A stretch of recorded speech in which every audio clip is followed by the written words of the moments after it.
you own it.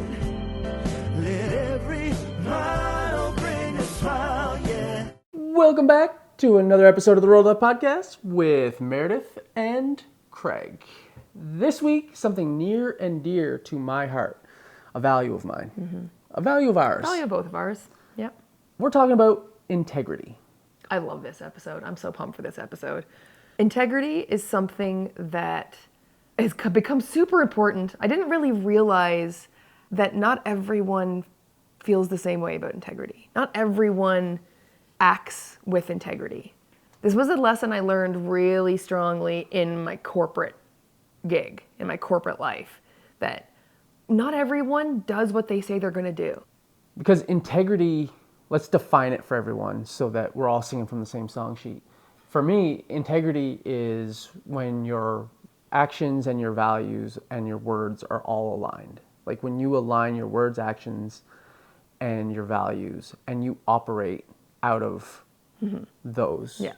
So like level 1 integrity is your words and your actions line up. And that's where we see a big doing what you say you're going to do. Yeah. And this is a big one, is that over the course of time, I've realized that not everyone holds this value, and therefore not everyone follows through and does the things that they say they're going to do. In fact, I would venture to say that most people don't. I find that a lot of times I'm disappointed when people will say something and not follow through. And that seems to be very common experience. More common than the other. Certainly was in corporate. Yes. That's where I first ran into my frustration with lack of integrity is, you know, when you're working on a corporate team, you're often depending on other people to provide inputs to what you're doing. So you're reaching out to someone with a question, you need something from someone, they're going to set up a meeting, they're going to send you a document, they're going to do something. You've talked to them and they're going to do something. And so many times that person did not do what they said they were going to do. Yeah. And it was so freaking frustrating. That was my first real exposure to being part of a team where you couldn't depend on everyone. You couldn't depend on them to follow through and do what they said they were going to do.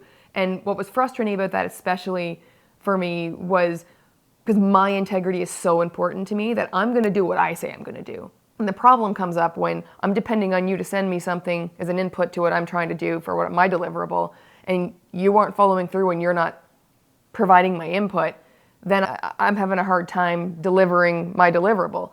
And I would prefer that you just tell me the truth. Like, I'm actually not going to deliver this. I'm not going to book this meeting. I'm not going to send you the thing. I'm just not. Yeah, so that you can just do it yourself and get For it sure. done and be able to deliver on your deliverable. Yeah. Yeah, one of the things that I find really frustrating is I'm going to call you or I'm going to set up this meeting and you're relying on that. Like, okay, good, because we have some things we need to get through, we need to talk through, and we need to advance.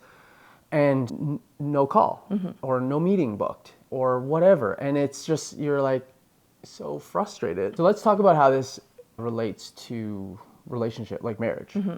Because how important is it if your spouse consistently tells you that they're going to do something, they're going to show up on time, they're going to be home for dinner, they're going to, you know, load the dishwasher, they're going to put the kids down, and they consistently do not show up and do the things that they say they're going to do? Oh, it erodes trust. How quickly does that impact a relationship? Yeah, like very, very quickly. I like to think of integrity with this analogy. A lot of people talk about, like, do you wash your hands after you use the bathroom if nobody's watching? Because integrity is what you do when no one's watching. And I don't like the hand washing example because there's actually a benefit to me when I wash my hands. Like, it's beneficial to me to wash my hands to cut down on the germs. So the analogy I like to use is the grocery cart. You know, when you're at the grocery store or your Costco or your whatever. The buggy. Or the buggy. That you've got your grocery cart with all your stuff in it, you take it, you unload it all into the vehicle, and now you're left with this cart that's completely useless to you. There's zero benefit to you to do anything further with this cart. It's got no value to you. But you have two options right now, even though there's zero value to you. You can leave it, because I'm done with it. I'm going to leave it right here in the middle of the parking lot where it may roll into another vehicle. It may cause a problem for somebody else. It certainly is going to cause the person who has to come out and pick up the carts and put them back in the store to have to go a lot further and do a lot more work than just go to the cart corral and take them back. So I could just leave it here and make more work and maybe create a problem for somebody else, or I can take the cart and take it back where it goes to the cart corral. And now, I don't know about everybody else, but he likes to park really far. At the very far end of the parking lot. Can confirm. It's a great spot. People do not bug you as much, like as far as like they don't park right next to you and ding you with their door. You get more steps. I get more steps because of where he parks. The other issue I get is that the cart corral is really usually quite far from where we park. So I've got a bit of a hike with this grocery cart if I want to put it back, or I can just leave it. And to me, integrity is doing the thing that's going to make someone else's life better. Going to leave the world a little better than you found it. That's the person I want to be. So when I'm faced with my grocery cart dilemma, I'm never going to leave it in the parking spot. Like literally ever. I'm never going to leave it there because it might cause a problem for somebody else. But the thing is not everybody, like we talked about earlier, does the same thing. Because there are so many times I pull up to a spot and you can't park in it because there's a cart in it. Mm-hmm. Or you come out of the store and there's a cart right up against your door. So not everyone has the same level of integrity and are willing to go the extra mile to do something right, to put something right, to make the world a little better for somebody else. Yeah. And there's a quote that you like. Yeah. Words are who you want to be. Actions are who you actually are. Mm-hmm. Especially when no one's watching. Words are who you want to be. Your actions are who you actually are. Mm-hmm. And that's really interesting when you think about, whenever you're about to say something, make a commitment to someone, and if you don't follow through, you want it to be the type of person who was going to book that meeting, book that call, follow through on the action, load the dishwasher, to put the kids down, but you didn't do those things. Mm-hmm. You're not that type of person. Mm-hmm. You want to be, but you're not. Mm-hmm. That's eye-opening. And I think if more people thought about it from that frame of, I'm not the type of person who follows through, if you had to say those words, I think you would be a lot more choosy with what you committed to, what you said you're going to do. Yeah. Because at the end of that transaction, I don't like to use the word transaction, but we'll say transaction for now. Like you said those words and you didn't follow through on the action.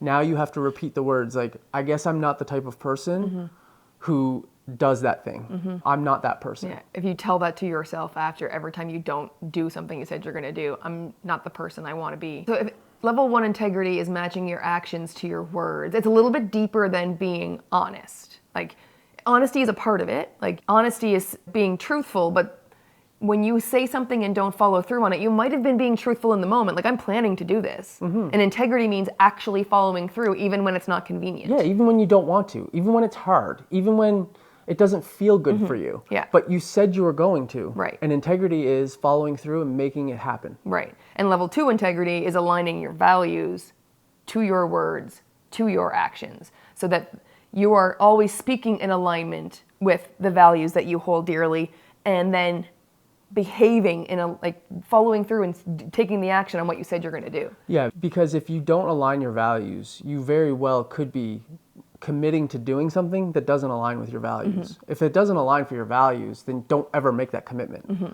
And so you're out of integrity with yourself if you make a commitment that doesn't align with what you truly believe and how you want to be seen and how you want to move through the world. Right. So if you're making commitments to do things that, like, oh yeah, I'll meet you at the bar, I'll have a beer with you. Mm-hmm. If that doesn't meet with your integrity, that's like you're not someone who, yeah, if you don't drink, then don't make that commitment. Mm-hmm. Right? You don't want to make that and then have to later say, actually, I'm not, or just no show, or I'm not coming. Mm-hmm. Like, that's out of integrity with your word. Mm-hmm. But what you made, the commitment you made, was out of integrity with your values. Mm-hmm. So there's 2 steps, there's 3 levels to it. Yeah. And so why is it so important for your marriage specifically?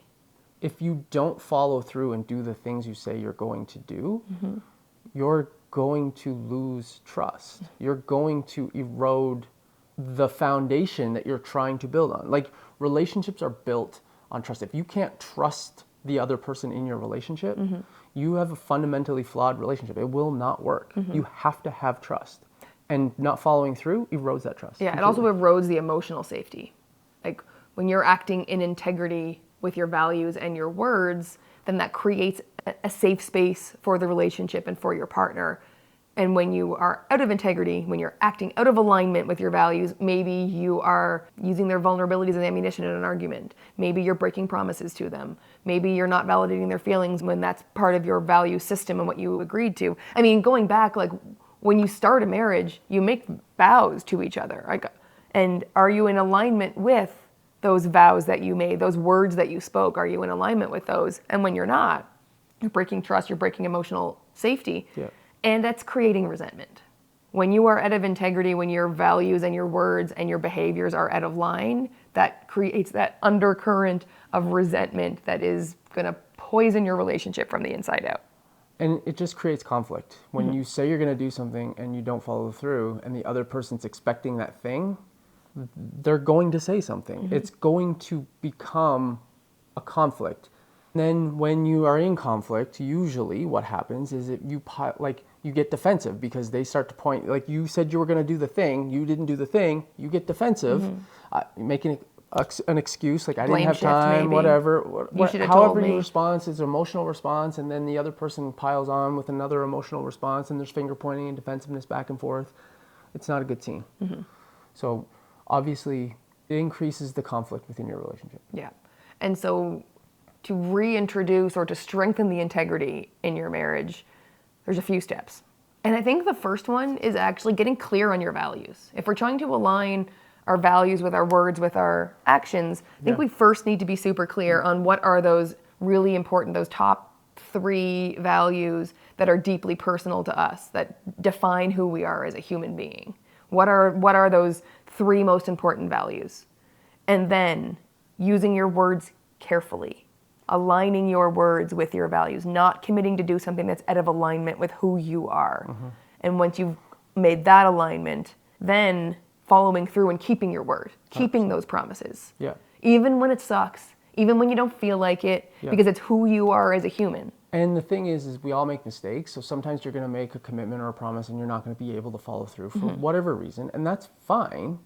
It's about admitting and owning your responsibility in that.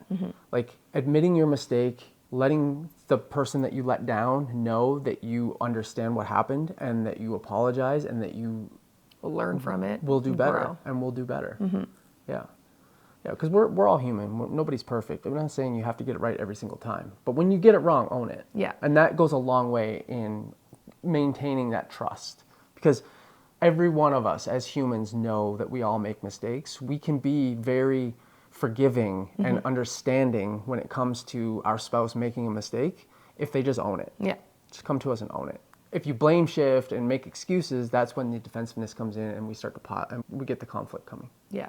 And I think the other piece is we talked about how it builds trust in your relationship, but when you follow through on your words, when your actions are in alignment with your words or in alignment with your values, then you're keeping promises that you made to yourself. Yeah. You're building your own self-respect and self-confidence that you are the person that you want to be. When your words match your actions, like you said, your words are who you want to be, your actions are who you are. And when those two things are in alignment and they're in alignment with your deep-rooted values, then your self-confidence and your self-respect go way up. You move through the world different. Yeah.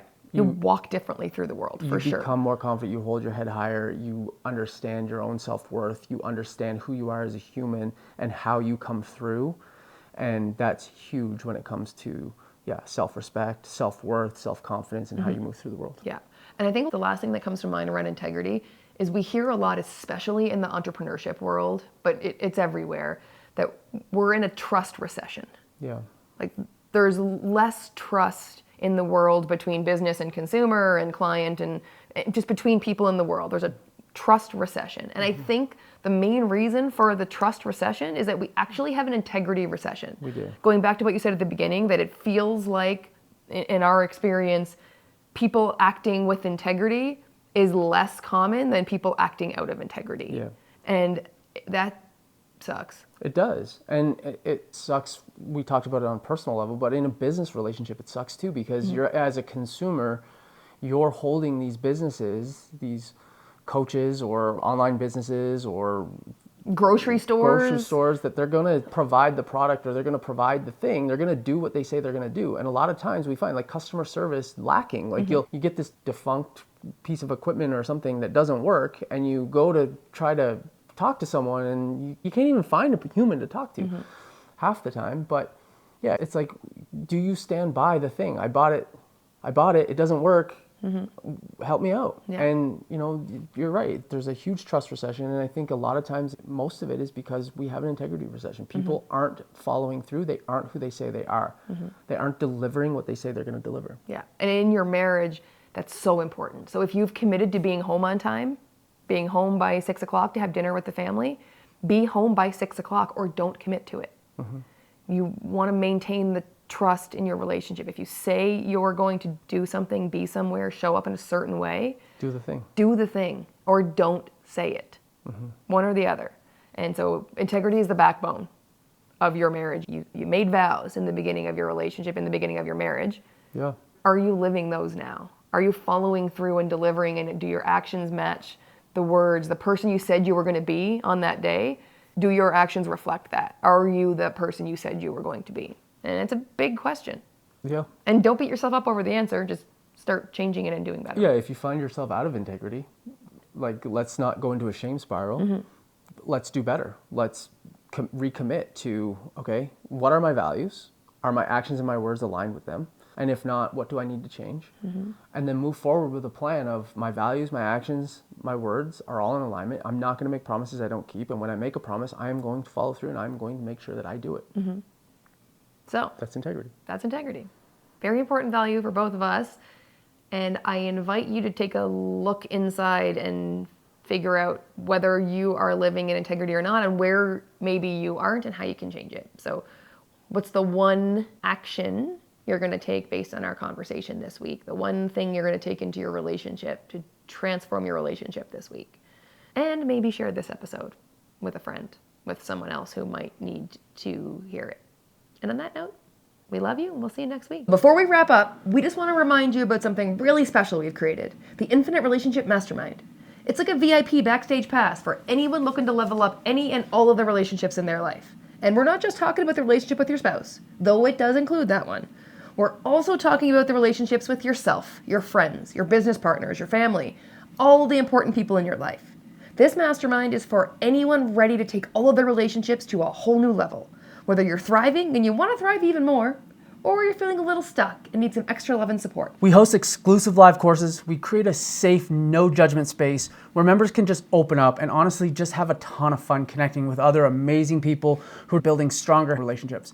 And to be honest, the transformations we've seen are incredible, and it's exactly why we do what we do. It fills our heart like nothing else. Now, we are super protective of this community because it is all about trust, love, and support. So it's not for everybody. But if this does sound like it might tickle your fancy, then check out the link in the show notes and reach out to us if you have any questions. We'd love to chat and see if it's a fit for you. And as always, thank you so much for being a part of our journey on the road of life.